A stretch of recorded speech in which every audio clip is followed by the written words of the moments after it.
he comes up to me. He was like, "Hey man, the stuff in the pocket, put it in your butt." Like, what do you mean put it in my butt? He was like, "No, put it in a crack of your butt." You know what I'm saying?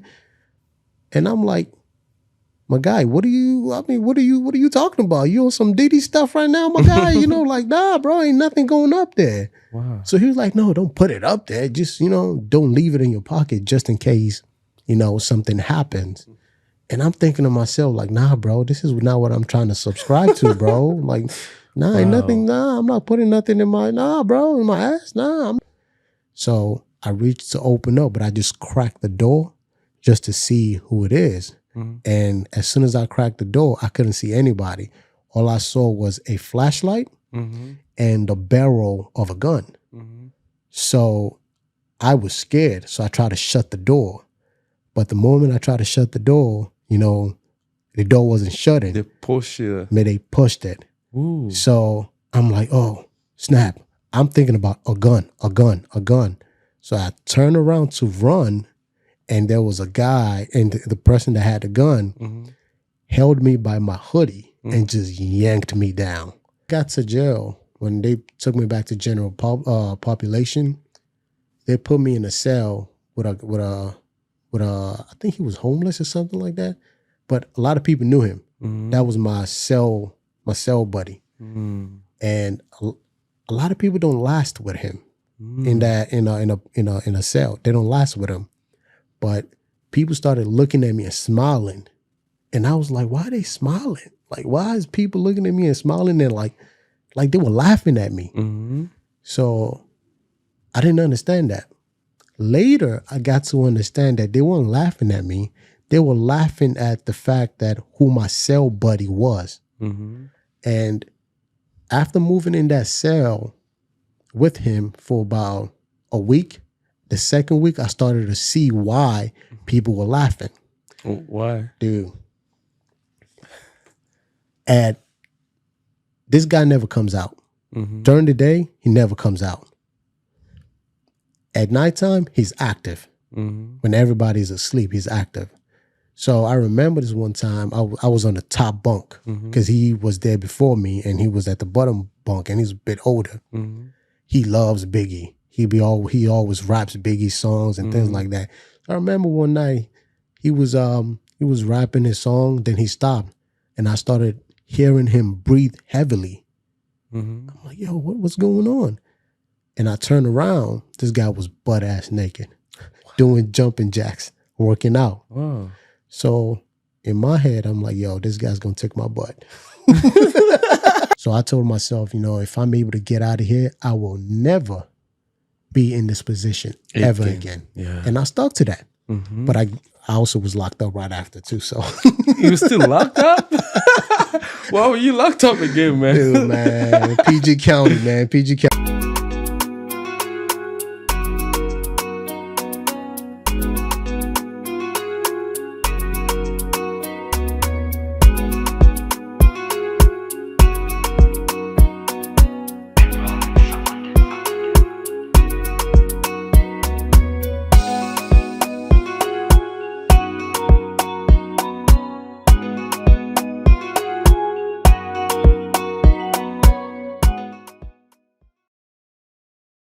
Hello, welcome to another episode of the Benrolins Blueprint Podcast. I'm your host, Ben Rollins. I want them. Today's going to be a great episode. I have a great guy in the building.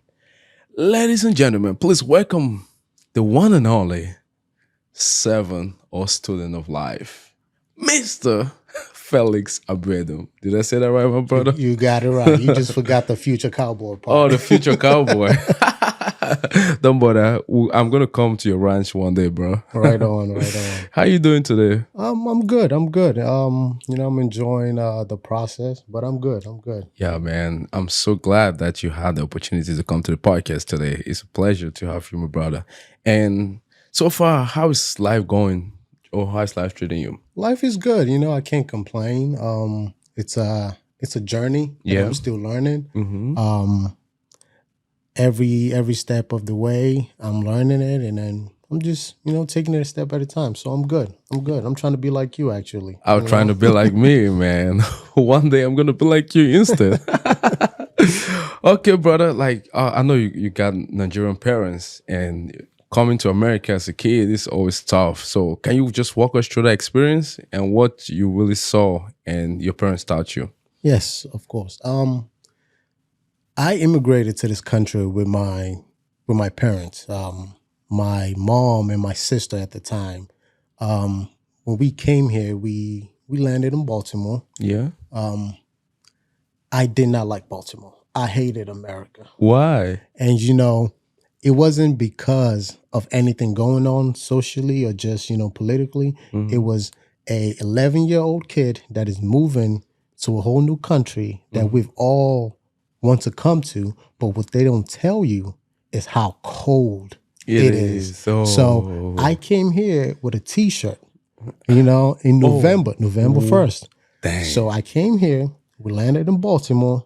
My aunt that was supposed to pick us up, she's getting off for work, so she was a little late. Yeah. So me and my mom and my sister, we were at BWI airport just waiting to be picked up, and it was cold. So I remember telling my mom, I don't like it here. Let's turn around and go back home. Like people want to come to this cold country? No, I hate this place. Let's go home. Yeah. But over the years, I got used to the cold. Now I love wintertime. Oh, you love winter? Yeah, summertime over here is not Not the my best. favorite. Yeah. Oh, wow. Yeah, winter is definitely better, more bearable. You should move to Minnesota then. Nah, relax. I said I like winter. Minnesota is a whole different ball game. Minnesota, Ohio, nah, that's a whole different ball game. Nah, I like Maryland as it is. Yeah. Oh man, I appreciate you for telling us that. So when you came in here as a little kid, what was going through your mind at the time? So there was a process that that I had to kind of go through when we immigrated to this country. I came when I was 11, so I came right at the end of middle school. So that alone was very different. The culture was different.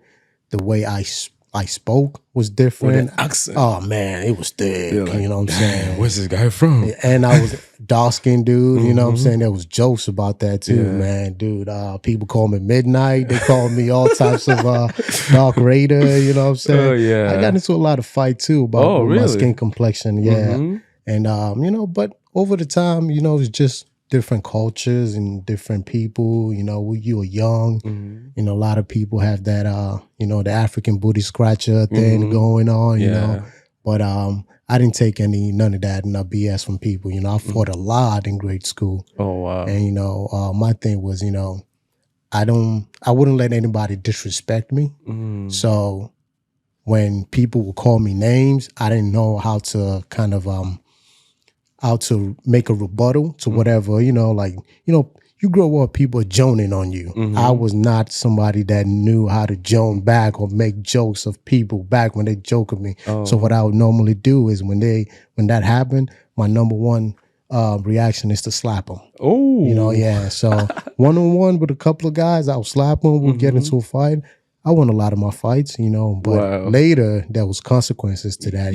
Guys that I fought and I won, they'll get their boys. They're gonna whoop you ass. Man, I get off the bus, I look left and right, I get to running, not knowing that where I'm running to, they're waiting for me right there. So I got jumped a lot, but I also earned a lot of people's respect from that, I grew up in a White Oak neighborhood. Some guys that are still around till this day. Some of them has passed away. Yeah. But I gained a lot of some of those guys' respect, Wow. over the years. But what you just said now, most like a lot of kids who leave Africa and come to America and they're going to school, they get bullied for the accent, how they look and stuff like that. And sometimes it's really tough to really overcome that.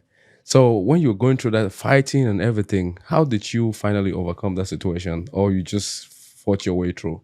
You don't overcome, you just deal with it. It builds character. You can't go through, like right now there's a lot of, bullying going on, but around when, me coming up and growing up, I really didn't have the, the way of kind of to deal with it. It was just strictly, they made fun of you. You just have to do what you have to do to keep pushing on. So bullying was definitely a thing, but it just made me stronger, just gave me a tougher skin in a way. So, I don't subscribe to bullying make me depressed or bullying make me do this or this or that.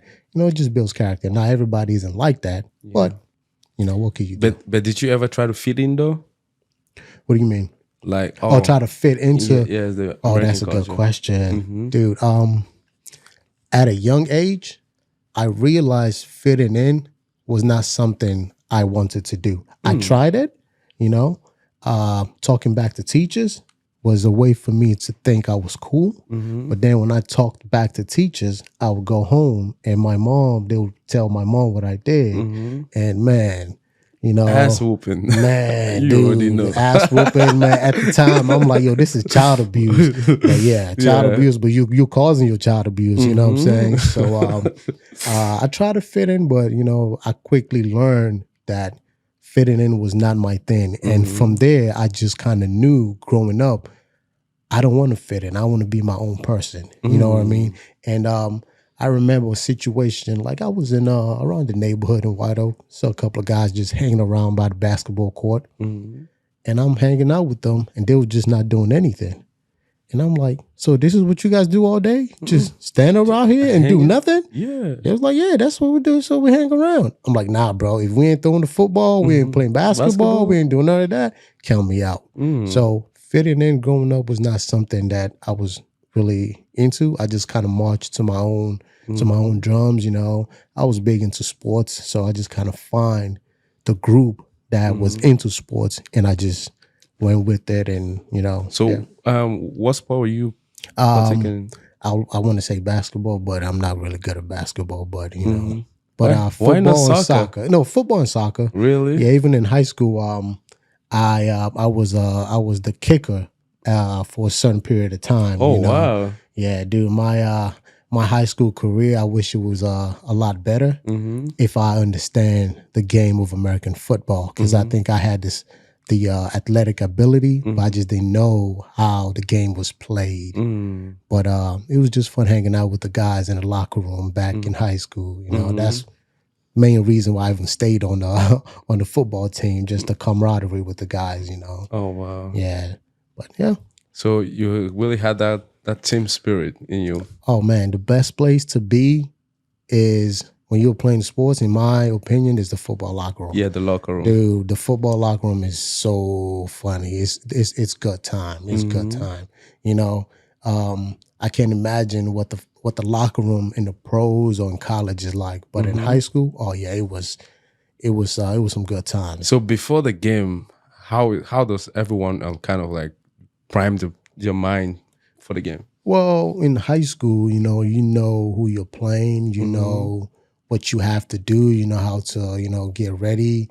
It's not really a routine. Everybody has their own ways of kind of getting ready for the game. Yeah. But everybody generally typically has their own routine. Because I didn't know the game that well. Like the week leading to a game, we will try to imitate what the other team does. So I would be, let's say, if they have a star player on the other team, I would be that star player in practice to give our defense a better look. So I had fun with it. I had a couple of guys, that think I was taking it too far by the way I go about, about things. But overall, high school football was very fun for me. I wasn't good enough to go to like college or tops, college teams, but it was definitely fun for me. Probably you'll have been a good running back. I actually play running back. Really? Running back, safety, and kicker. Yeah. Man, yeah. probably you'll have been receiving those big money right now. Man, if only I knew how to play the game then. Like I said, I have the athletic ability then, but I just didn't know the rules on how to properly play the game. Yeah. But yeah, man, that's what happened to a lot of people. And the thing is, sometimes you just gotta put in a little more effort and try to really study to understand. But when you're growing up, you just want to enjoy yourself. Yeah. And then you're like, oh God, what did I do? Oh man, I really appreciate you for sharing that. Now let's go back. So you have African parents and you're in America, and obviously some people are making fun of you, how you look, and your accent and stuff like that. And you're seeing what they're doing, and you have principles at home that your parents are trying to embed or like instill into you. And when you go out, you see some wrong things. Like, how do you react? Do you try to experiment with those stuff, or you just stay the way your parents brought you up? So my parents are very good at instilling the ability to do what's right in me and my sister. So I have two sisters. When we came here, it was just me and my one sister, and my other sister was born here. Yeah. I always understood what was trying to get accomplished with my parents. And that was, we live in a 1-bedroom apartment. Everybody has to play their part. And now you live in a 1-bedroom apartment.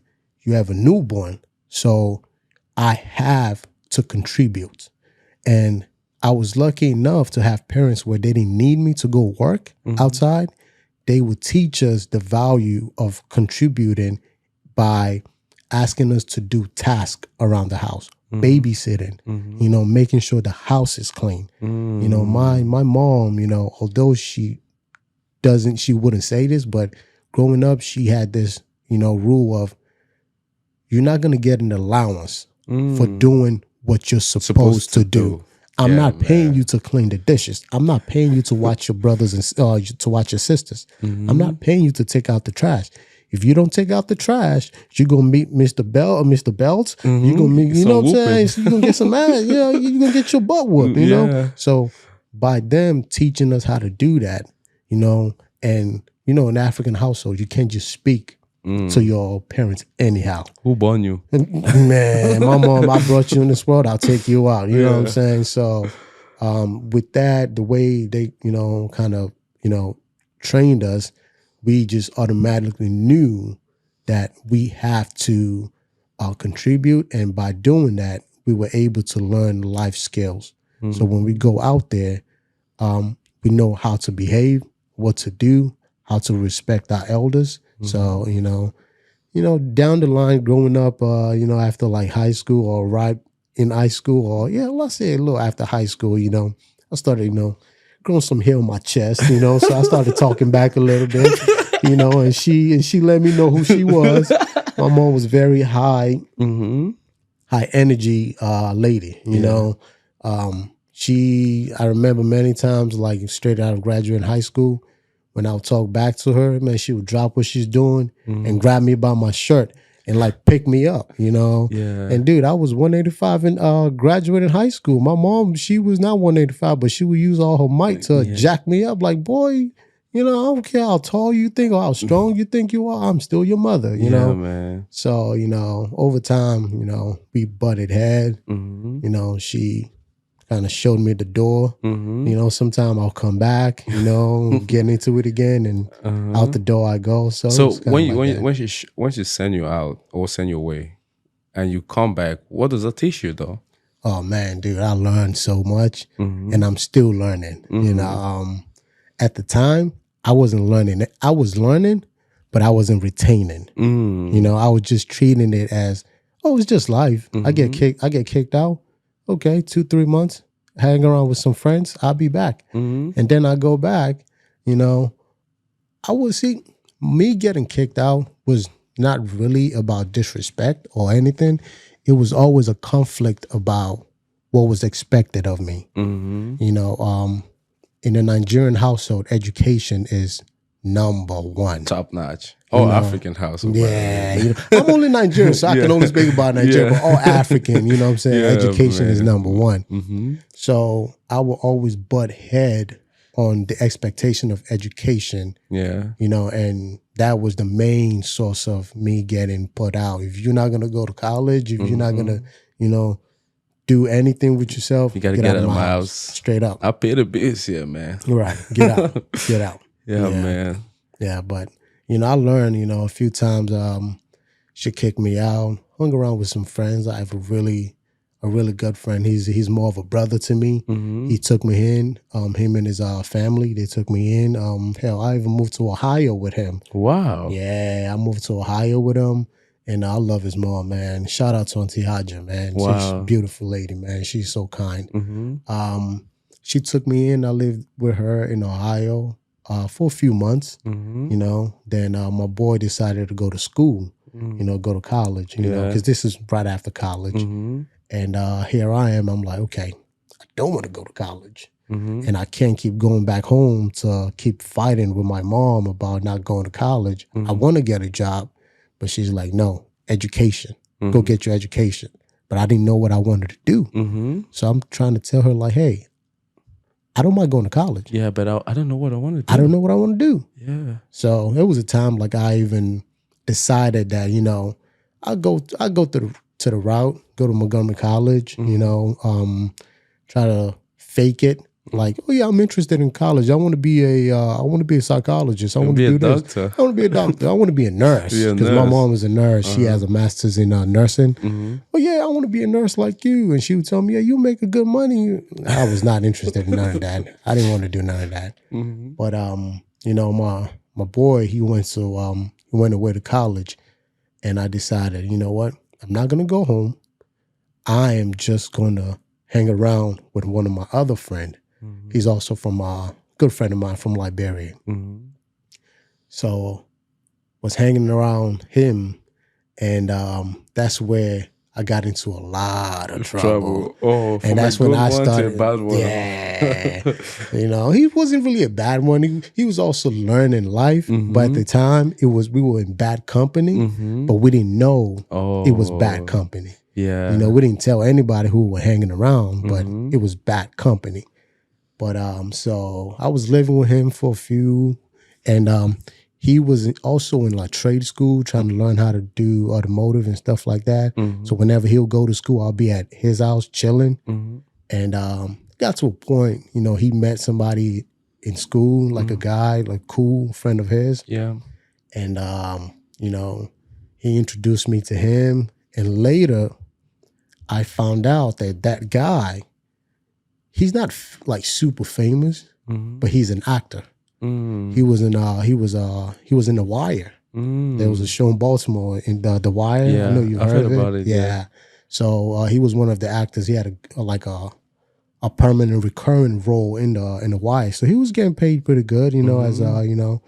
And we started hanging around him, and whenever we go to his house, they would go off and, you know, do mechanic stuff, do trade school stuff, and I'll just be at his house playing video games, you know. But that's how I got into some troubles. You know, that was the beginning of it. But to continue on that, so this is the beginning of how I ended up getting locked up, incarcerated. What happened though? For 6.5 months. Yeah, now I'm curious. What happened before you got locked up? So I remember staying at this guy's house. Yeah. And whenever there's nobody home, you know, I'll just play video game. I get hungry. I go in the kitchen to, you know, make a quick sandwich or whatnot. And in the sink, right, Yeah. I would see little white crystal balls in the sink. And he didn't know this, but I'll just clean it off, push everything in the grinder, and just turn the water on, and I continue. Like, this guy forgot to clean his sink. Big deal. No big deal. Oh, wow. And one day, I pointed his attention like, hey, man, why do you keep having, like, crystals in the sink? Like, where this crystal coming from? And he goes, what are you talking about? So I showed him, and he's like, oh, man, thank you for telling me. I've always wondered, like, where all my stuff always end up going. And I'm like, what are you talking about? And he didn't tell me anything. And I knew something was different. So I called my other boy, and he was like, yeah, man. You know, I'm not going to mention his name, but let's just call him Josh. Yeah. He was like, yeah, Josh is a dealer. I'm like, what kind of dealer? You know? He's like, Josh is, you know what I'm saying? Josh moves. Moves what? I was 18. I was young. I didn't know anything about that, Yeah. So he sold coke and sold crack and things like that. And he was sitting in his kitchen and cooking it up. Oh. So I was like, really? Huh. I'm a very nosy person. I'm nosy and I am very intrigued. I like to ask a lot of questions. Yeah. So I started asking him like, hey man, so how do you make this? What do you do? This and this and that. And he goes, are you interested? I'm like, no, I'm not interested. Not at all. I just want to know because I see it in the movies. I see it on TV. Like, I'm interested. How do you? No, I'm curious. So he wasn't trying to teach me because I said I wasn't interested. Yeah. Right. But I remember this one time I opened his closet and I saw a stack of money. I've never seen that much money in my life. Whoa. And it was like, just asking him how much it was then, it was probably like $50,000 or $60,000 in his closet. The most I've ever had in my account at 18 was about $1,500. So 60,000 to me was like, whoa. I'm like, how did you put that together? He wouldn't tell me. So I started like telling my friend, like, yo, man, how did he do it? And my friend would tell me like, yeah, he sells this and this and that. Growing up, that was not something my mother, instilled in us. Selling drugs, it's an absolutely no. So I knew I shouldn't be hanging around with some of those guys like that, but it was fun, how we would just spend money and go about places.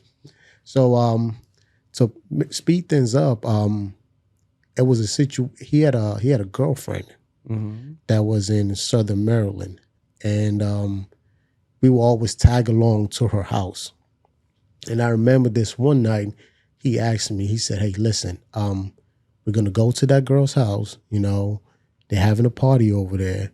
I don't want to have all this stuff on me. Just have it on you, like hold it for me. So I took the jacket, I put it on, and I felt the pocket. It was some stuff in the pocket, So we get to this girl's house, and he comes up to me. He was like, hey, man, the stuff in the pocket, put it in your butt. Like, what do you mean put it in my butt? He was like, no, put it in a crack of your butt. You know what I'm saying?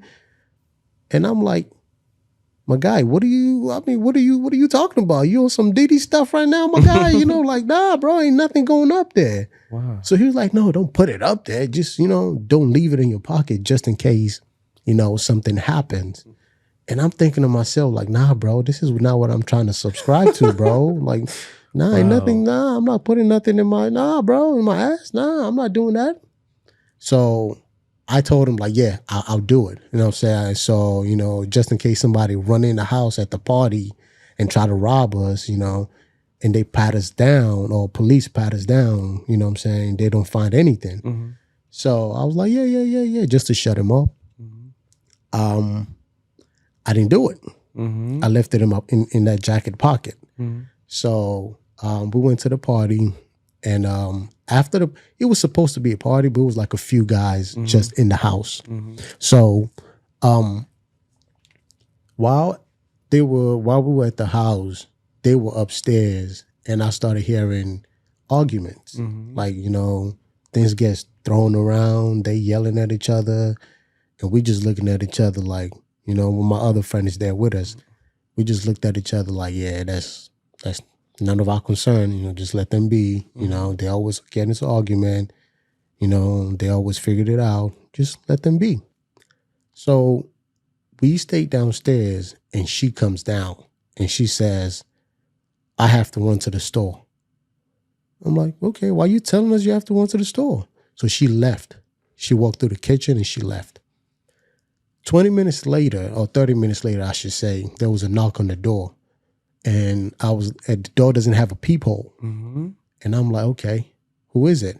And she says her name. And when she says her name, I had a hoodie on. And you know how you have a hoodie and then you have the jacket over the hoodie. So that's how I was dressed. So I asked who's at the door, since the door doesn't have a peephole, and she called out a name like, yo, he's so, open up. So I reached to open up, but I just cracked the door just to see who it is. And as soon as I cracked the door, I couldn't see anybody. All I saw was a flashlight and the barrel of a gun. So I was scared. So I tried to shut the door. But the moment I tried to shut the door, the door wasn't shutting. They push it. They pushed it. Ooh. So I'm like, oh, snap. I'm thinking about a gun. So I turned around to run, and there was a guy, and the person that had the gun held me by my hoodie and just yanked me down, like hard. And everything? No, everything was still in my pocket. Oh. So yanked me down, and then I looked up, and I realized we were not getting robbed. It was the police. The police were called because somebody made a call that there was black guys inside the house that are holding my baby hostage because she had a little infant upstairs. And when I was yanked down and I'm looking up and I noticed it's the police officer, the guy still has his gun drew. And I was looking down at the barrel. Looking up at the barrel of the gun with the flashlight. It was 3 other police officers. And they started asking, anybody else in the house? Anybody else in the house? I was scared. I was like, dude, I don't know what the hell is going on right now. I didn't answer their question. And he got closer with the gun, like, anybody else in the house? And at this point, I would like to say I was a macho man. I was tough. Like, nah, I was scared. I was more scared of the gun in my face. So, wow. Yeah, man. So, they got us up. They lined everybody up. They pat the pocket. They patted me down, and they brought out what was in my pocket. And at that point, it was like, you're going down, buddy. This is a controlled substance, So they patted me down, they patted my other friend down, and they patted him down. And he just had a little amount of money on him, but it was folded up, like, in a rubber band. So they just automatically was like, oh, this guy's a selling. They came here to sell. So they charged us with a few crimes and things like that. So this was in Southern Maryland, right? So they take us down to the jailhouse, and the next morning we saw a bail, the judge to give us our bond to see if we're gonna get out or we're gonna have a bond. So my bond, or whatever they set my bond to, was $100,000, and they set his to $1 million. Whoa! So that's when I started realizing who this guy was. I was thinking he was just an actor. Cool guy, though. Don't get me wrong. Very cool guy. Very, nice guy. Then I started realizing, man, this guy's been in trouble before. You know what I'm saying? That's why you have to be aware of who you hang around, So my bond was $100,000 and his was $1 million. So so you could pay, I think it was like 1% or 10%. You could pay a certain percentage of your bond to get out, and you have to come back to your court date. So I think my percentage to be able to get out was $10,000. Yeah. Man, dude, I don't have no $10,000. So I didn't go anywhere. Now his bail was $1 million. And this man put up $100,000 to get out.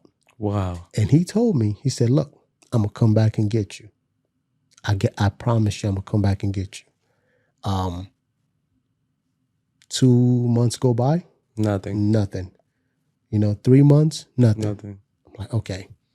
In those 2-3 months, I'm experiencing a bunch of stuff at the jailhouse. Wow. Because in the jailhouse, in front, they have the holding cell. After a certain amount of days, they take you back to the general population where everybody else is, posted at. So I think in Maryland, it's a year and a day you are in jail. Over a year and a day, you go to prison, like to a bigger facility, like state prison, or so it's state. Okay, Yeah. state. So I was in there waiting and waiting and waiting. And some of the guys, when they took me back to the general population, I had this guy, man. He's like the older guy. Everybody respected him, and he saw that I was a fresh meat, I should say. So he called me. He was like, "Man, what you in here for?" And I told him, and I was like, "Yeah, but I'm about to get out though. I'm going to get out. My friend said he's going to come back and get me out." And he was looking at me like, "What? What are you talking about? Ain't nobody coming to get you. If he wanted to get you out, he would have been got you out." Yeah. So I told him what his bail was, and I told him what my bail was, and he told me, he was like, "Look, that man used up all his money to get out. Yeah. He ain't getting nothing. He has nothing for you. You're gonna be here until your court date." So I'm sitting there, and this guy goes, "Let me see your paperwork." So I give him my paperwork of everything, and he tells me, "Hey, so this is what I need you to do. I need you to get a public defender, and once you get a public defender, this and how you have to move." So I go see a judge, and the judge tells me, the fact that you were not born in the U.S. In order for you to get out, you need to pay that $10,000 or that $100,000, and you have to give up your passport. The person that has my passport is my parents. Now, granted, nobody knows that you're in jail. I'm in jail. Wow. So 6 months go by, I'm still in there. 5 months, I'm still in there. But while I was in jail, I met this guy. I don't want to call out his name, but I met him. Actually, no. Let me go back. When I got to jail, when they took me back to general population, they put me in a cell with a I think he was homeless or something like that. But a lot of people knew him. That was my cell buddy. And a lot of people don't last with him in a cell. They don't last with him. But people started looking at me and smiling. And I was like, why are they smiling? Like, why is people looking at me and smiling and like they were laughing at me? So I didn't understand that. Later, I got to understand that they weren't laughing at me. They were laughing at the fact that who my cell buddy was. And after moving in that cell with him for about a week, the second week, I started to see why people were laughing. Why? Dude. And this guy never comes out. During the day, he never comes out. At nighttime, he's active. When everybody's asleep, he's active. So I remember this one time, I was on the top bunk because he was there before me and he was at the bottom bunk and he's a bit older. He loves Biggie. He always raps Biggie songs and things like that. I remember one night he was rapping his song, then he stopped and I started hearing him breathe heavily. I'm like, yo, what's going on? And I turned around, this guy was butt ass naked, doing jumping jacks, working out. Wow. So in my head, I'm like, yo, this guy's gonna take my butt. This guy's gonna, he's gonna outword me. You know what I'm saying? Oh man. So I made sure to stay awake the whole time, but I was just hearing him work out naked, and he never takes a shower. So what? Yeah, dude, man. Oh my God. So after he does doing his naked workout, was he jacking off? No, he wasn't. He wasn't. He was just somebody that didn't get along with people, and he just likes to stay doing his own thing. Naked though? Dude, man, something's wrong with that guy. But long story short, I complained to the CEO, like, yo, man, you guys got to get me up out of here. This guy's doing this. This guy's getting that. So they moved me to another cell. Yeah. And I think that was a big mistake on my part. So they moved me into a cell with another guy that he was accused of, touching young kids. Whoa. And in the prison or the jail system, that's a no. Mm-hmm. So people in there have been trying to, get their hands on him, Mm-hmm. but nobody was his cellmate to be able to set that up. Mm-hmm. And the whole time I was locked up, dude, I want no problem with nobody. Nobody. So here I am as this cellmate. And, I started to realize that people wanted to harm him. And people would come to me like, yo, proposition me like, yo, what is his schedule like? What does he like to do? Things like that. And I'm like, dude, I'm sorry, I can't help you. There's nothing I could do. I don't know. I just got there. But they will always say, if you don't like help us, that means you condone what he's doing. So that really put me in a situation. Spot. Yeah.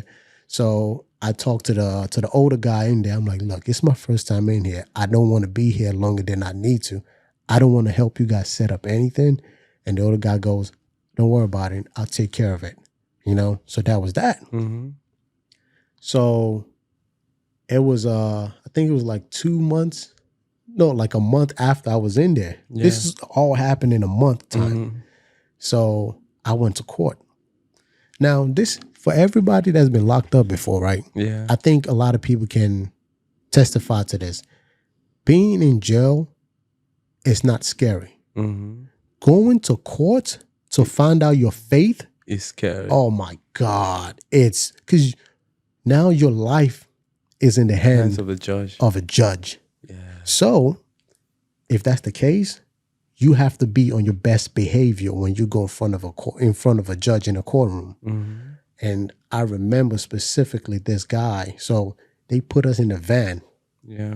And the people in the back of the jailhouse, they put them in the van, and the people in the holding cell, they put them in the van, and everybody goes to court.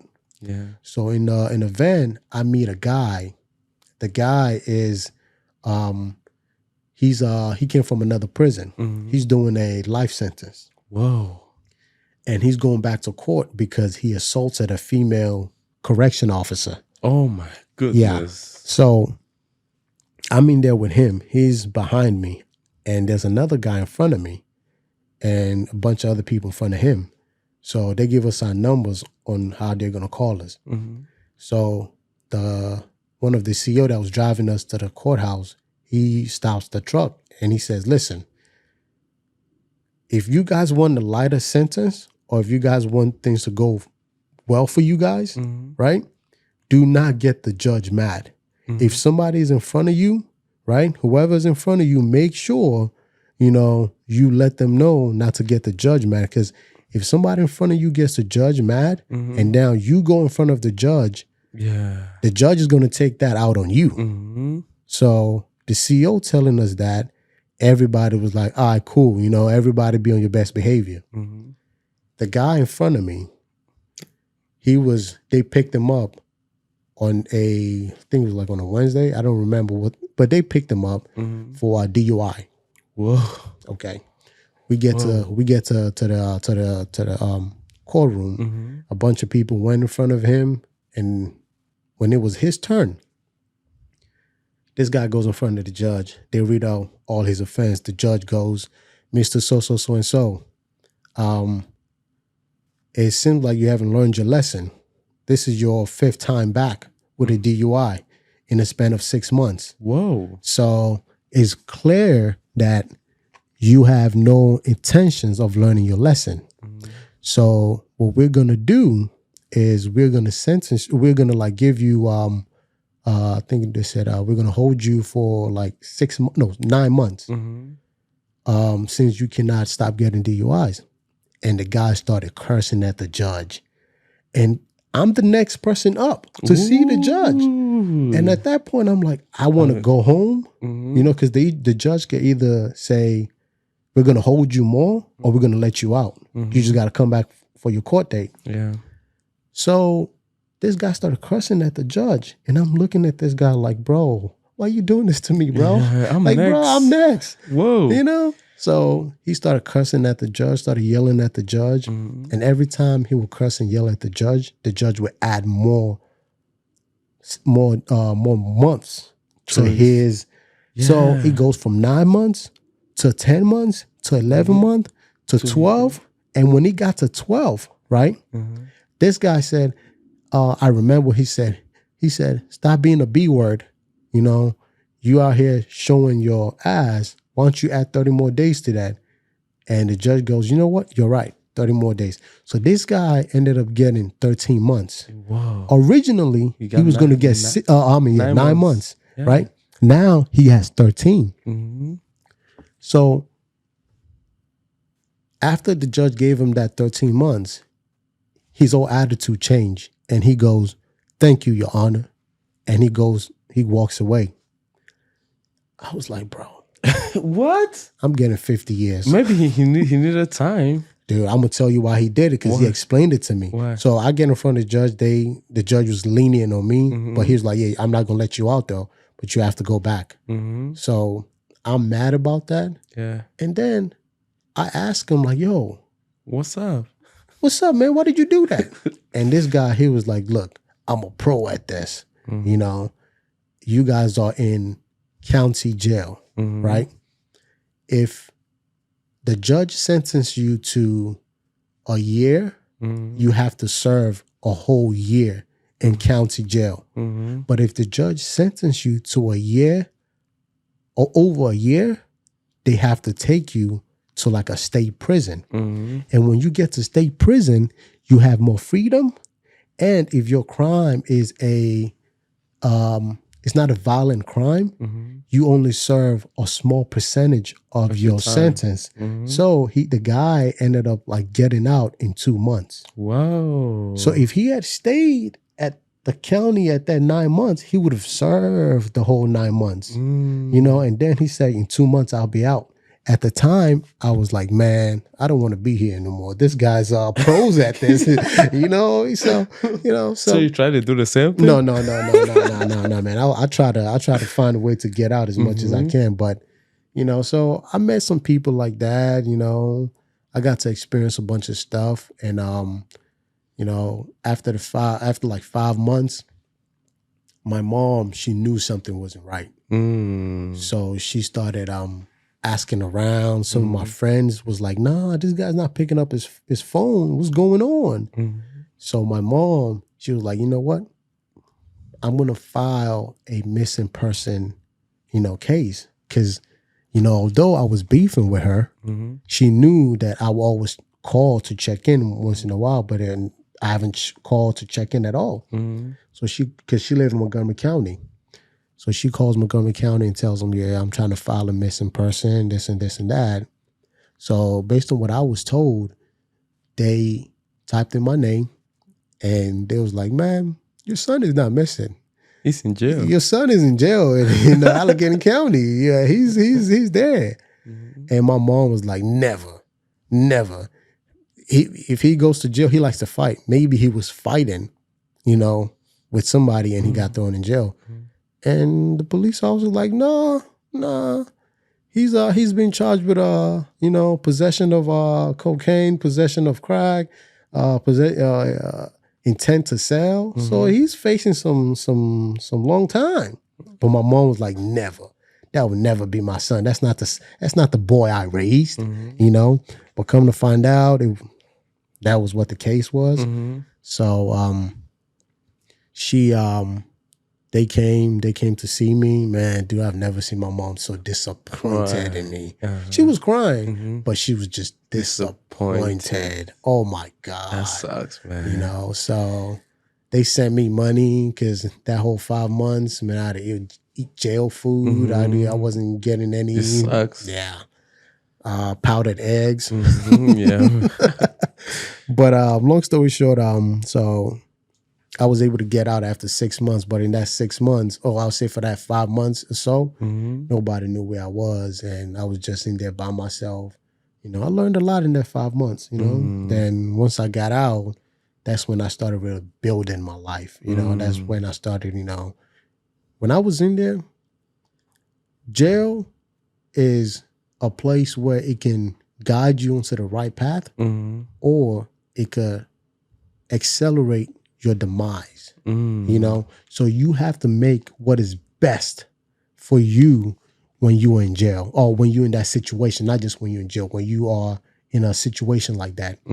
So I told myself, you know, if I'm able to get out of here, I will never be in this position ever again. Yeah. And I stuck to that. But I also was locked up right after too. So You were still locked up? Why were you locked up again, man? dude, man, PG County, man, PG County police officers, man, they're up to no good, brother. What happened? They just caught you randomly? No, I was working for this company. They sold like home theater system, and PG County police officer, they thought we stole it. So they ran upon us, and they tried to get me without doing business without a trader's license. Once they realized that what we were selling was not stolen, but it was too late. They already, you know, put us in handcuffs, threw us in jail. So I guess, you know, they just had to charge us with something. Because when I went back to court, the judge was like, man, you guys are wasting my time, and just threw it out, you know. So that was the second time I was. Yeah, so the first time, how did this stuff just disappear? I went to court, and this time my mom wrote a letter to the judge like, hey, he's a good boy, you know, he's just a knucklehead hanging around with bad people. This is his GPA out of in high school. And I had a couple of people write letters on my behalf, you know. And the judge goes, your mom really introduced herself to me. She showed me the type of person you are. We're going to work with the state's attorney to, they came up with a solution of giving me a sentence of 10 years. But because I already served 6 months, so they gave me probation without judgment. So I was on probation for 1 year. If I have any offense that is drug related, I would have to go back and serve that 10 years. So in that 1 year, dude, I was a good boy. Dude, I would go to work, go right back home. Yeah. Any of my friends say, hey, we go to a party. Nah, bro. Bro. Don't even bring that to me, bro. Yeah, man. So that's how that got resolved. That's an interesting story, bro. Yeah, man, dude. It was after that I started really trying to put my life together, and I started really got to know who I am and started to learn myself. And that's when I changed my whole perspective to I have to be a student of life. Yeah. I can't walk around here like I am some macho man. I know everything. Yeah. And when I was in there too, I talked to a couple like older guys, and they were telling me what they wish they knew. So I just adopted that, you know, to who I was going to be. So, you know, from there, that was the catalyst to really getting me to understand that I have to change the way I am. And that's when I adopted, I'm going to be a student of life. I'm going to have an attitude of always trying to learn everything, whether that be a new skill, whether that be learning how to be in a relationship with a girl, you know, whether that be how to be a proper son, how to be a good friend, you know what I'm saying? So that's how that came about, you know what I'm saying? So, yeah. Yeah, man. Wow. Bro, when I was hearing what you were talking about, I was just like, bro, you went through that, and that. Yeah. Bro, that's quite an interesting story. You know, a lot of people don't really have an opportunity to experience tough life. Yeah. You know, when you go through that stuff and you come out, it's either you're going to learn from that, or you just play the victim. Right. Be the victim. And all of a sudden you're like, oh no, it's not my fault. You start blaming the other guy, and then all of a sudden your life is useless. Yeah. But when you take responsibility and move forward, bro, it's going to be better. Dude, I've made a lot of bad decisions in my life. Yeah. But I wouldn't take any of it back, because that kind of shaped who I am today. Man. You know, when I was in there, man, I made some cool. I like to hang out with older people. They have a knowledge that they can give you. Yeah. And instead of you making some mistakes, you learn from their mistakes, and you apply that to the way you live. You know, so when I was in there, I was very fortunate to talked to a guy. He's Muslim, like a Muslim brother. You know, he's also serving life. Yeah. And he was just there because if you're serving like a longer sentence, you don't stay at that state detention center. Yes. The only time you come there is if you're seeing a judge or you have to do something in court. Yeah. So I was able to meet a couple of people. Even when I met some Nigerians guys getting deported. Yeah, man. So I talk to those guys. They tell me what to do. They tell me what not to do. And the guy goes, you know, in this life, you have to adopt being a student and you have to adopt self-accountability in everything you do, even if it's not your fault. Yeah. Take accountability for it, you know. What could you have done better? How could you have improved, you know? So I just took that and ran with it. And, man, I'm doing well right now in my life based on that, you know, advice and, you know, how to live my life, you know. Wow, so, that's really interesting. So walk me out when you leave jail. Bro, I'm free now. Okay. What's my next move? So when I got out of jail, I was broke. I had no money. I was living at home with my mom. Yeah. So at this point, my mom, I don't know, for some reason, she had a change of attitude. She still wanted me to go to college. But she told me, get a job, get back on your feet, then go to college. Yeah. So I just got out. I want to be a good boy. I will not be arguing with her. Just say yes, Mom. I got you. Exactly. So I was like, yes, Mom. So that's when I started working for Enterprise. So I started driving for Enterprise, and I was a driver for them. I would drive like cars to the shop to get oil change. So here I am driving Enterprise car back and forth to the oil change, and I wasn't making a lot of money. I was making no money, I should say. You know, the money wasn't enough for me. You know, so I started driving, and I spoke to one of the guys at the shop. I think I was making like $8. And I spoke to those guys like, hey, man, you know, are you guys hiring? How much do they pay you guys? And this guy goes, well, you come in at $15. $15? Yeah. To do what? To change oil. Do you know how to change oils? I'm like, yeah. I've never changed oil in my life, you know. I love that. Yeah. So he goes, go talk to the manager. So I talked to the manager. The manager goes, have you worked on cars before? I was like, I've never worked in a shop, but I did oil change with my dad and things like that. He showed me how to do oil changes. I do oil changes on everybody in my family's car. I did, you know, even some of my friends, they begged me to do their oil change. You know, I changed brakes. Man, I was spitting out lies, bro, man. Those lies was rolling off my tongue.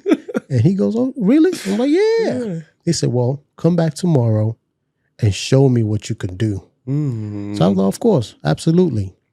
So I walked out of that shop.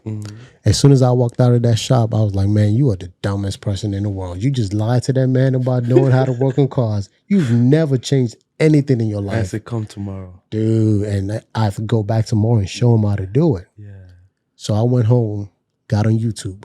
Man, I must have watched like 24 hours of YouTube on how to work on cars in a span of like 5 hours, bro. Wow. So like the whole night I was just watching and watching and watching and watching. So I go back the next day and I was very, very lucky.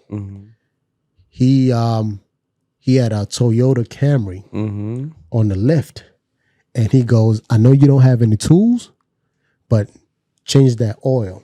Show me how to change the oil. So based on what I've seen on YouTube, man, I was a pro. Man, I was a pro.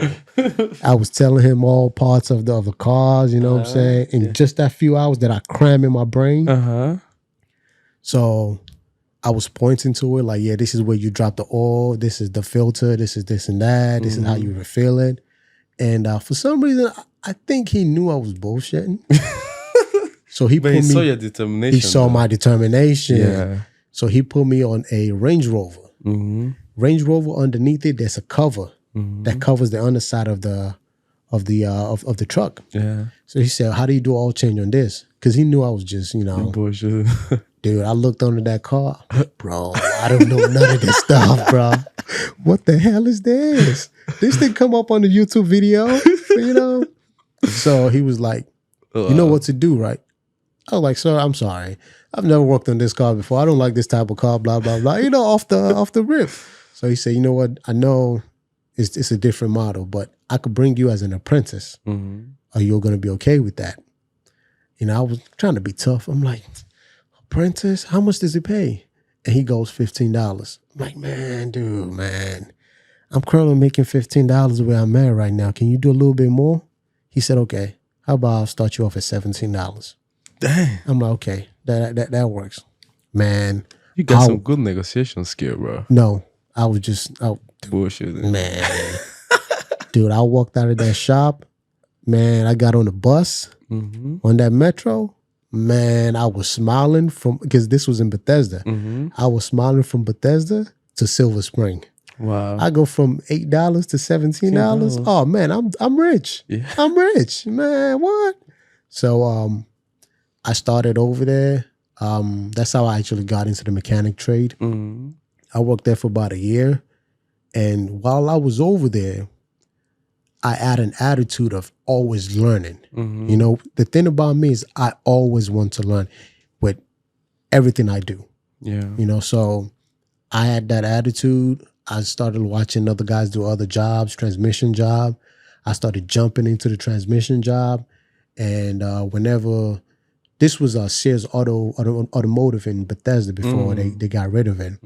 So whenever they need like parts, special parts, they'll get it from the dealer. So because I was an apprentice, they would send me to the dealer. So I go to the dealer to pick up parts, and I see a couple of guys working on cars over there, and I talk to them. How much is it? How much y'all getting paid? It was like, yeah, we get paid $17, $19, $21. And I asked this other guy, like, how much you get paid? He was like, yeah, I get paid out $28. 28? For real? Yeah. So I put in my application on that.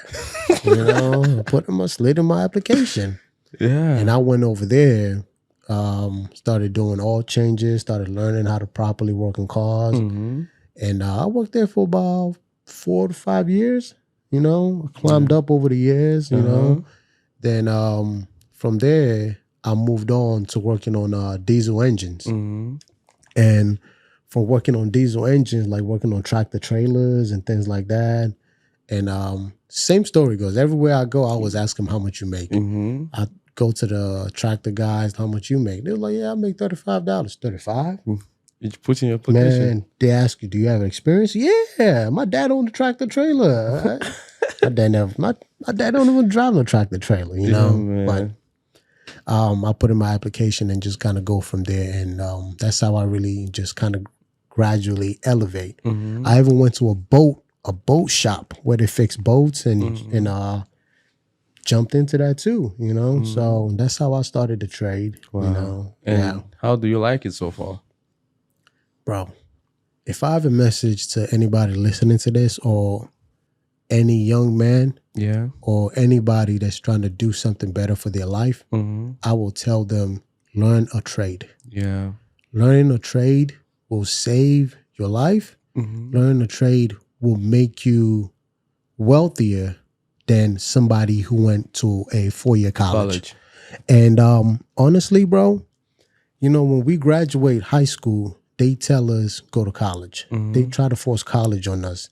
And a lot of people that don't realize college is not the answer to everything. You know, you go to college, you're going to rack up some debt. You know, when you rack up some debt, when you graduate college, you're going to have to pay back that money, you know, and that's where a lot of people get stuck financially, you know. But if you learn a trade, you don't have that college debt. And now you're making more than the people that went to a 4-year college. You know what I mean? I have this young lady that I know. She went to a prestigious school in New York, like an Ivy League school, racked up like $80,000 in student loans. Yeah.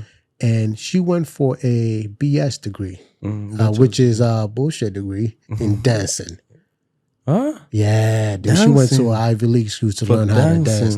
I told her, like, dude, if you wanted to learn how to dance that bad, you should have went to a strip club. They'll teach you how to dance. They'll teach you how to maneuver on their pole. You know, like, oh my God. She went to school to learn dance. She graduated. Now she drives Uber. And on top of that, you have to pay back $80,000. $80,000 You know what I'm saying? for dancing. For dancing. You know what I'm saying? So when we graduate high school, they force a bunch of things down our throat because that's what you're supposed to do. Yeah. And some of our parents, I'll say in the Black communities, Yeah. you know, they don't understand that that is not the only way. Yeah. You know, there's a certain point in time in this country that trade was how a lot of people were able to, you know, afford an American dream, I should say. Yeah. You know, so learning a trade is what I'll tell a lot of young people out there now. Learn a trade, you will make more money than some people that go to college. Now, I'm not saying college is not important. No, college is But important. if you're hearing this, if you want to go to college for a STEM program. That is science, technology, like mathematics, engineering. Yeah. Go to school for that. Yeah. Don't go to school for dancing. Don't go to school for to be a therapy. Don't go to school for sociology. Don't go to school for none of that stuff. It's just a waste of money. And if you do have a sociology degree, well, that sucks for you. Because right now you're not making as much money as the plumber that is fixing your toilet. You're not making as much money as the electrician that's allowing you to do what you do. You know, and during the pandemic, right? Yeah.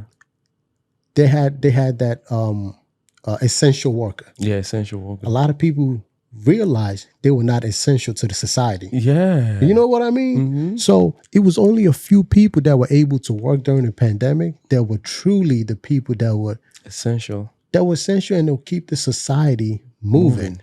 Yeah. You know, not saying we don't need like psychologists and therapy and things like that. You know, I have my issue with therapists and stuff like that. But, you know, don't go to school for some of this stuff.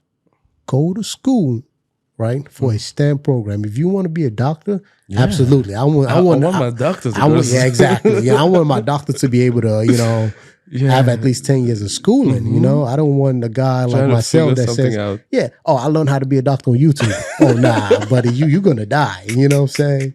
So, you know, if you're not learning a STEM program, don't go to school for anything else. Yeah. You know, and I wish they told us this straight out of high school. You know, it's either you go to school for a STEM program or join the military. Yeah.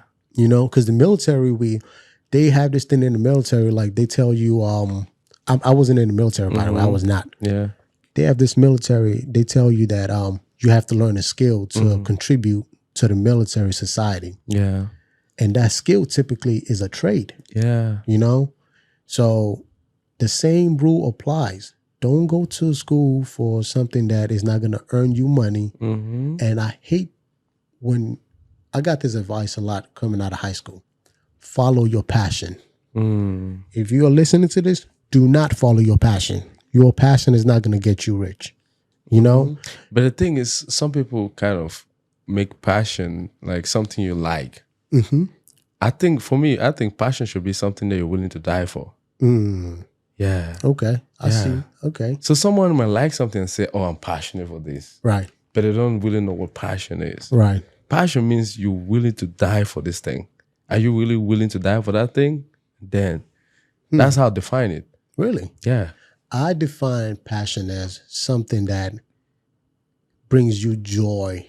Not necessarily something you die for, in my opinion. Something that puts a smile on your face. Something that you can do for hours and hours and hours and not feel tired of it. I don't know about you. I don't want to work for hours and hours and hours. Working doesn't put a smile on my face. You know what I'm saying? Yeah, I mean, like, when you have passion for something, it does not mean it doesn't bring you joy. But it's not everything that brings you joy that's good. Repeat that. I'll have to.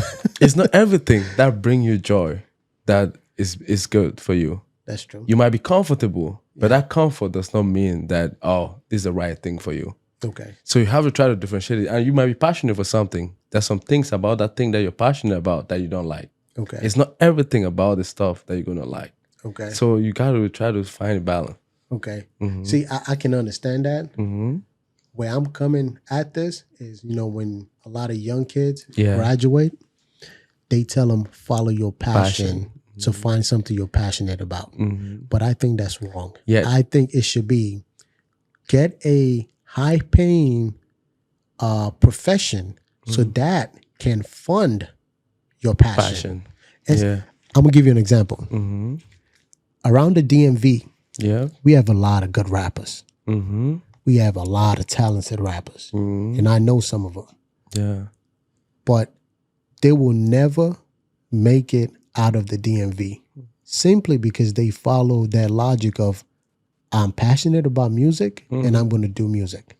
Yeah. You're never going to make it. And you're looking for herb.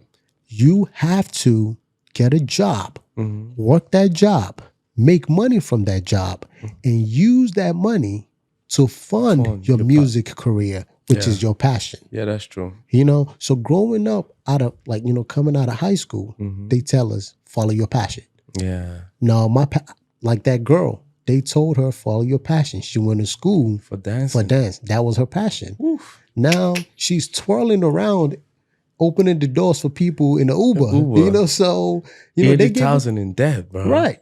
She followed the passion. So passion necessarily isn't bad. Passion is what is going to bring you joy in life.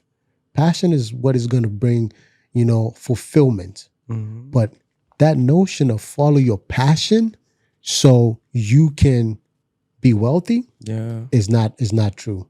There's like a lot of all this NBA and NFL guys that play sports. That's their passion. But the percentage of guys that make it to the NFL or professional league, I should say, right, is really small. So a lot of people would take that small amount of people to try to justify that to the masses. Like, oh, look at this guy. He followed his passion. Now he's successful. Why can't you do that? Nah, he was blessed and lucky with what he has. That doesn't work for everybody. Yeah, that's true. The best player, I'm pretty sure anybody listening to this that's a professional athlete will tell you, at some point there's always been somebody who was better than you at your sport. Yep. But the reason why they didn't go far is because, things didn't align in their favor. They might have been better than you, but what you had to go through, everything aligned in your favor. Not to say you didn't work hard for it, but everybody's lane is different. Yeah, everybody, you know what I'm saying? So when it comes to passion, don't follow your passion, man. Your passion is not going to get you money, man. Yeah. Get a job, let that job fund your passion. And if while you have a job and while you have your passion going for you, eventually, if that passion builds up and now you're making money from that passion, then you can say, I don't want to work anymore. You know what I'm saying? Yeah, that's true. I just wish coming out of high school, Yeah. somebody would give me this knowledge. That's true, man. That's some really big, impactful wisdom right there. Very impactful. And the thing is, sometimes people try to compare themselves with others. You have to stay away from that. Like, a bear does not compare I want to say herself or himself with a fish. Fish, all the fishes were born to swim. Yeah. All they do is swim. Right. So they don't come try to fly. Right. So you just got to stay on your lane and try to focus on being you. Right. Uniquely you. Because if you say, oh, this guy is playing the NFL now with bodies, and then you start saying, oh, because I'm not playing the NFL, I'm a failure. That's not how it works. You know who does that the most? Who? African parents. Oh, definitely, brother. I cannot tell you how many They're times. going to tell you that. Dude, I remember this one time. I was in the living room watching the NFL draft with my father. Yeah. And they started naming, like they will call a Nigerian player that's getting drafted into the NFL. Yeah. And this man would look at me and say, you play football. Why aren't you getting drafted in the NFL? And as a kid, you're like, it's like, damn, brother, that's hard. Yeah. And what our parents don't know is they don't see the backstory or the story behind that person making it to the NFL or that person, the success of that person. Yeah. When somebody's successful, there's always a group of people you don't see behind that person Yeah. that is acting as a support role, and you know what I'm saying, that is pushing that person. You know, so when it comes to comparing, you know, African parents, They're they tough. man, Yeah. They're gonna tell you, like, look at your friend. yeah, Look at what your they're friend. doing. Now, what are you doing? Hey, what are you doing? This person is this, but look at you. And you know who does that too? Ooh. Asian parents. Oh yeah. I heard they're similar though. Asian people are very similar to Africans. Yeah, that's what I heard. They are very similar to Africans, dude. Nigerians, I was just Africans, they value education similar to the way Asian parents value education. Yeah. The only difference is an Asian parent will go above and beyond to make their kid, you know, top in when it comes to education. You know, I've seen growing up a lot of Asian kids that, you know, their parents will put so much pressure on them. Like, I'm not speaking for the Asian community here. It's just something I've witnessed. Yeah, witness. You know, the pressure they put on their kids to be successful, man, it's heavy. It's real heavy. And some of those kids actually come out successful, you know, because, you know, you can't take it away from that community. They are good at what they do. They have a strong family bond and they push each other. Yeah. You know, Africans, we are like that too, but, you know, we got our own issues, you know. Oh, you gotta let loose sometimes. Yeah. Africa, man. But I love Africa. Yeah, man. A good place to be in, man. I need to go back. I haven't been back in 20 years. Oh, 20 years. 20 years, brother. Damn, brother. I'm ashamed. Oh, no. I'm ashamed. You got to go back and see. You know, I travel a lot. I like to see different places. And I think this 2025, that's on my list. To go get married. Relax, they brother. got some relax, brother. Relax, brother. Relax, brother. Why are you telling me to relax? How is relationship treating you, brother? Oh, man. You know how I said I'm a student of life? Yeah. I'm learning the ways of women. I'm learning how to treat them. I'm learning how to read them. Yeah. And I'm also learning how to be emotionally intelligent when it comes to dealing with women. Yeah. You know, accountability it's one of those things that I think both sex don't have. Or I should say both sex needs to do better at being accountable. You know, personally, you know, I recently got out of a 3 years relationship. Oh, 3 years? Yeah, three. Bro, that's a long. Yeah. That's a long one. It is, you know. I did a lot of wrong things. I did a lot of, I had no boundaries. I crossed her boundaries. But this is the accountability part. You know, the more you grow, the more you learn, the more you find out more about yourself. You know, so that's where I'm at right now. You know, I'm still learning. I'm a student of life. Yeah. We are all students of lives, and we're kind of interested to know, like, bro, 3 years, that's too long. What were some of the big mistakes that occurred along the way?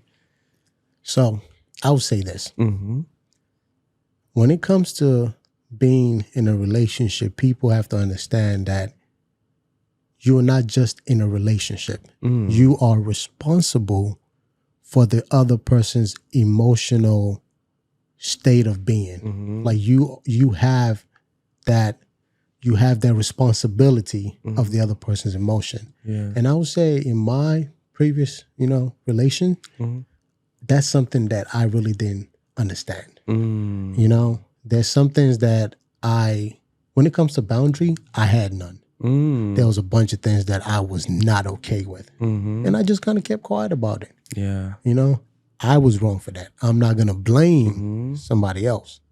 But I should have enforced my boundary. Earlier on. Yeah, and I should have, respected their boundaries too. Yeah. You know, like some of the mistakes I made, you know, is specifically, you know, I I don't want to share too much. You're trying to But, beat around the bush, trying to be diplomatic. you know, Man, like, it's good. It's very important for your friends and your family to like who you're with. And in my case, I don't think some of my friends and my family liked the young lady I was with. Yeah. You know, not necessarily because she was a bad person. She was a good person from a good home. But just her mannerism was something that I don't think she knew there was a problem with. And I saw it and I just didn't address it. And over time, that became a big problem. Yeah. And I'm no angel. I did some stupid stuff too, you know. But when it comes to relation, you know how people say, I found my soulmate? I think that's a bunch of crap, man. I don't think there's anything as a soulmate. Why? Dude, man, don't let these people lie to you, man. There's no such thing as a soulmate. What a relationship is two people coming together, two people choosing to be together. You know, nobody's perfect. Yeah. If you say you love somebody and they do something wrong and you say, I'm out the door, do you truly love that person? You know what I mean? And, you know, we all have boundaries. Yeah, but the thing is, like, when someone says, I love you, the person means something. But the problem is, you never ask the person, like, why do you love me? Yeah. And then, you know, someone might be, or someone might say, I love you just to sleep with you. Another person is like, I love you to spend the rest of my life with you. Those are two different I love you. Two different things. But you never ask, why do you love me? Or what do you really mean? Yeah. And that's a problem. Yeah, it is. So he might say, I love you just to sleep with you. But you just, you're blushing. Oh, he's so cute. Yeah. And then all of a sudden you're like, bro, you find out why. Yeah. And you know another thing too, in our society, they don't teach us how to love. You know, what I mean by that is, you know, I'm using myself as an example. Growing up, my mom and my dad, you know, they tell me they love me. You know, their African ways, you know, they tell me they love me. Yeah. I didn't always do something that was right, you know? And what I'm trying to say here is when you say you love somebody, it's easy to love them when everything is going good. When things are going bad, that's when the love really comes into effect. And in my case, I wasn't the best, I would say, boyfriend, but I wasn't the worst either. You know, there were some mistakes that I did that I think the other person was not willing to, you know, kind of like reconcile and move forward to, you know. But there's more to it than just that, you know. Like in the past 2 years now, I've been learning more about what it truly means to be with somebody, you know. But, it's a journey, man. Yeah, it's a lot of work. Like, honestly, no one has figured it out yet. We're just students of life, like you said. You just got to learn and improve. And when you do something wrong, you got to do self-reflection and be accountable. You know, sometimes it takes really a lot for you to see a man say, oh, I was wrong. Sometimes they're too proud, ego and stuff like that come into play. But how can you cool things down? If you guys, nobody want to be a fault, no one want to take accountability, it's going to be really tough for the thing to move forward. Yeah. And communication to come into play. You know, sometimes communication might be tough. Oh, let me stop you right there. When it comes to communication, this might not be what a lot of women want to hear. Yeah. Women are not that good at communicating, bro. Yeah. There's this notion that women are good at communicating, but they are not. You know, because communication is not just me talking to you. Communication is also you listening to me and understanding. You know what I mean? Yeah. So people, I say some women, not all women, some women have to understand that when it comes to communication, you have to listen. And be, what's that word I'm looking for? It's like caring and sympathetic towards the other person. Yeah. You know, a lot of women are not sympathetic to dudes. And a lot of dudes don't know how to communicate. No, dudes communicate. I think all guys communicate. With their girlfriends though? I think so. I think guys a lot more, I think men communicate better than women, bro. I think so. When guys are talking to each other, Yeah. it's easy. Yes. But with your girlfriend, it's different. Because some women choose not to listen. You know, like I'm talking to you, we are having a communication, we're talking back and forth. There's some things that I don't say, but you know what I'm implying. Yeah. You know? Some women don't know that. And it's okay. Some of us, you know, we, just like I said, nobody teaches us how to love somebody. And that's something that, you know, we should kind of teach our kids. You know, what I mean by that is like, you know, in our society, we tell a young man how to respect women. That's how to love women. Yeah. Like teaching our boys to respect, don't hit a woman, always, you know what I'm saying, be gentlemanly, you know what I'm saying? But for a woman, they really don't tell a woman, don't speak down to a dude. They don't really teach, you know, women how to communicate. Yeah. Not all women. Not I all mean, girls. some like you know? Africans do though. Dude. Some Africans do. I disagree, bro. The ones who were born in Africa. There I'm you go. serious. There you go. Yeah, There you go. You have to be specific. Yeah, the ones who were born in Africa. Yeah. Yeah, but the ones who were born here is kind of different. Yeah, the ones who were born in Africa and then came to America is different. Yeah. Yeah. So I mean, I'm not. This is not a like a rant towards women, because some guys too, they have to understand that women are emotional creatures, and you have to learn how to be emotionally intelligent. Yep. When you are dealing with a young lady, you know, things that doesn't make sense to you, It makes a lot. it makes a lot of sense to them. You know? I gotta be willing to listen. Yeah. Man. Sometimes you don't need to fix her issues. You just need to be an ear. Yeah, that's what she wants. You know, like, have you seen that thing that people say, like, that car seat problem? Well, when the guy is driving with his wife or girlfriend, and they have to go pick up the guy's mom, and the question goes, where is your mom gonna sit? Is she gonna sit in the back, or is she gonna sit in the front with you? What are you gonna do? Are you gonna tell your wife to go to the back? And you know what I'm saying, your mom to sit in front. You know what I'm saying? Yeah. So like situations like, I forgot where I was going with that, but you know, situations like that, you know what I'm saying? We just need to better teach one another how to communicate and not to just be understanding. Yeah, that's true, man. Honestly, you have a point with that. And sometimes always try to find out, like, what does the guy or the lady really mean by I love you? Yeah, is he saying he's willing to spend the rest of his life with me, or just want to have sex?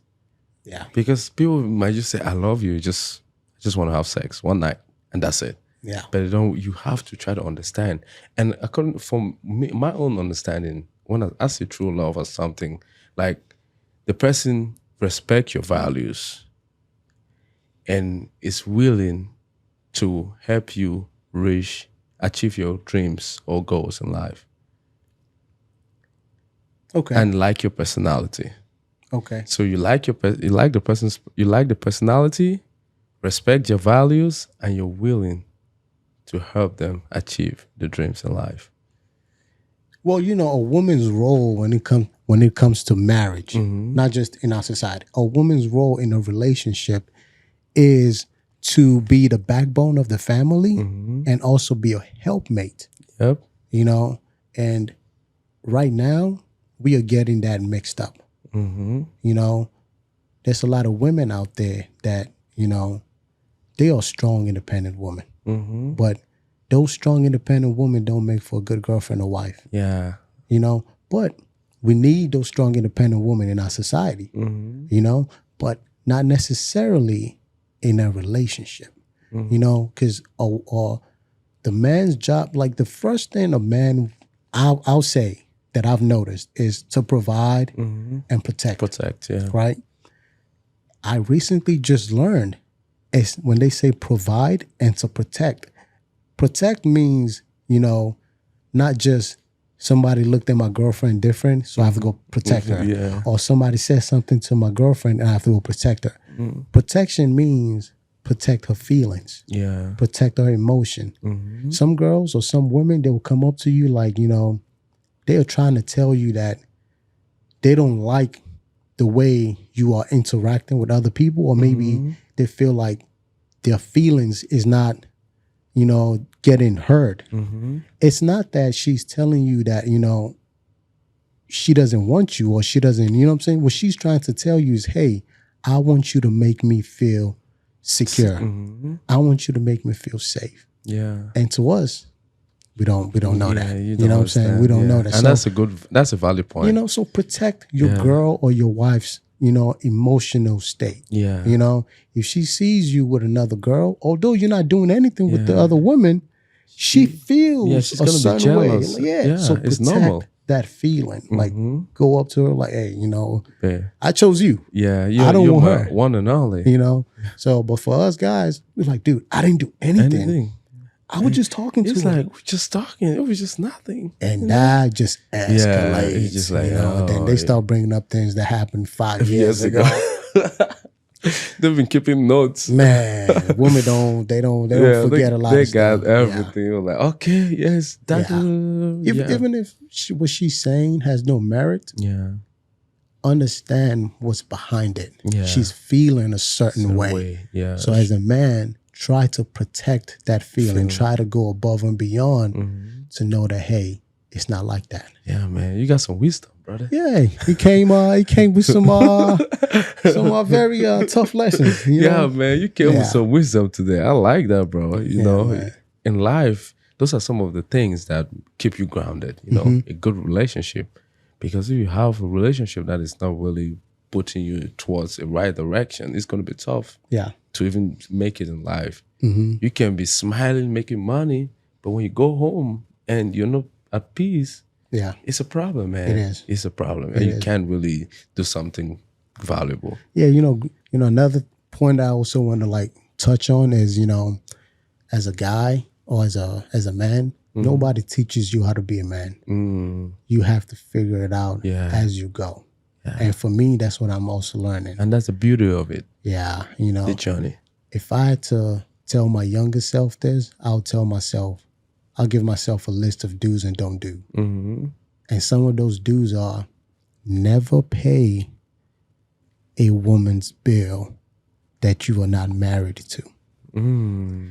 Never take a girl out on a date that she invited you on. If you invite a young lady out, you should pay. Yep. But if she tells you, hey, there's a concert going on, would you like to go? And you want to go? Tell her yes. Buy your ticket. Do not buy her ticket. You know what I'm saying? It sounds crazy, but because it's a lot of guys right now that I see that are saying, oh, this person used me. That person, took advantage of me. Yeah. But you really have to take accountability. Like, did I let them do that to me? You know what I mean? Yeah, man. So those are some of the lessons that I wish that I can teach my younger self, and some of the lessons that I wish somebody would teach me. And that's some valuable lessons right there. In our society now, some of these women are like, yo, I need somebody's going to buy me this, buy me that. You know what I'm saying? Just got to fold my hand. Dude, don't do it, bro. Yeah. Don't do it. If she's not your wife, don't do it. Yeah. Because when she becomes your wife, at that point, you're not doing it for her. You're doing it for yourself, for us.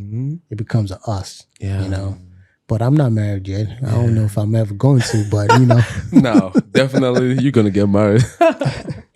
Your mom is going to call you, I want grandkids. Dude, African parents, I want grandkids. She pulled me to the side and she was like, bro, what's going on? Yeah. When are you going to give me some grandbabies? Yeah, I want grandkids. But, and then after a while, they'll start asking you, are you Diddy now? Oh, man, dude. My mom, she doesn't subscribe to the LGBTQ community. Like most Africans. Yeah, we don't really. But there's something that she understands. None of her kids are in that community. Yeah. So, it's, she's also learning how to, cope with that community because of her job. Yeah. but she still calls me all the time like, hey, so listen, there's a girl, she's real pretty, that works in my unit. I'm gonna give her your number. Oh, I'm like, mom's about to hook someone man, my mom, man. I'm like, nah, mom. Your mom got some. She can put some strings together. I'm like, man, she don't look like Halle Berry. She don't look like. Nah, I don't want her, bro. You want some Instagram models? No. I don't want none of them. You know, they don't make good wives. Yeah, that's true. You know, yeah, it's really rare. I remember John came here. He's like, if you want to date a girl on Instagram, if she got less than 1,000 followers, talk to her. But if you got more, run. John is a wild man. Yeah, just let me say that. Cool guy, but John is a wild man. Yeah, he was just spitting some stuff. I was like, hey, shout out to John, by the way. Yes, sir.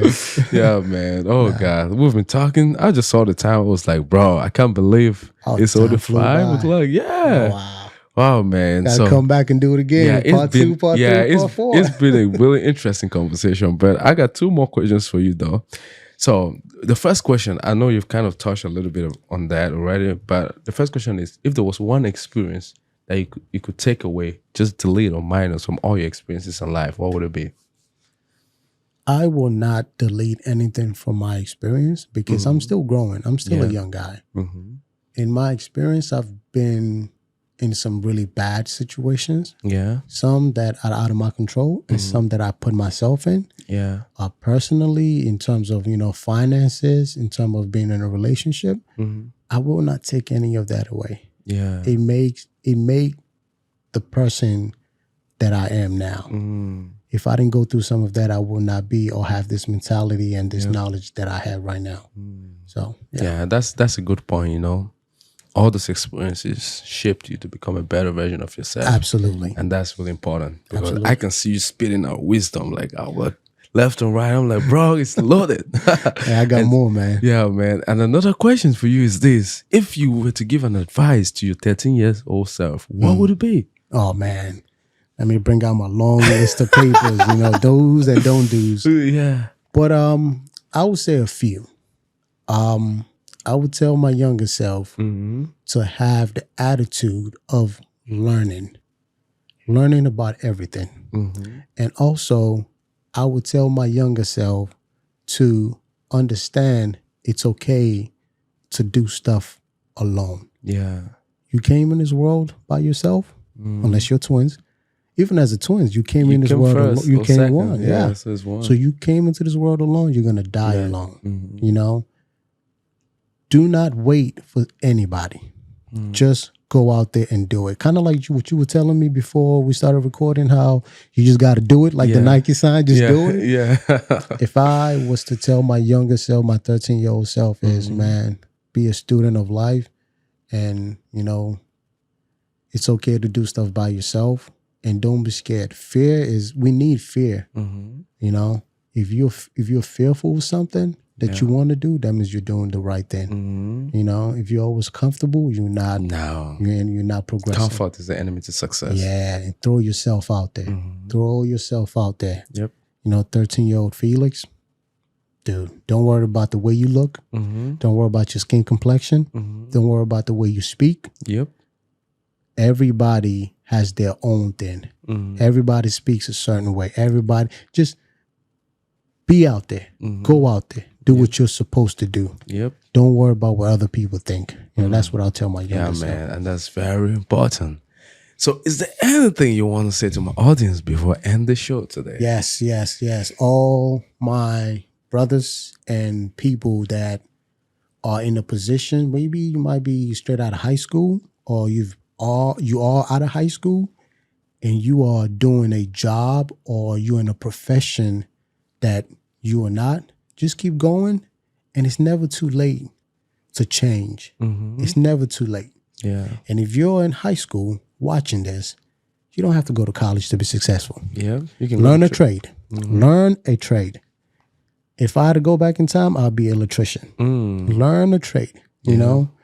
6 months in jail, so now making high 6 figures. Yeah. Learn a trade. Man. Don't worry about going to college. If you want to go to college, go be a doctor, go study STEM. But if you're listening to this, the number one thing you should take out of this, learn a trade, especially women. Mhm. Women in the trade industry, You make double. you make double. Yeah. Oh my God, I can speak from experience. Yeah. You make double.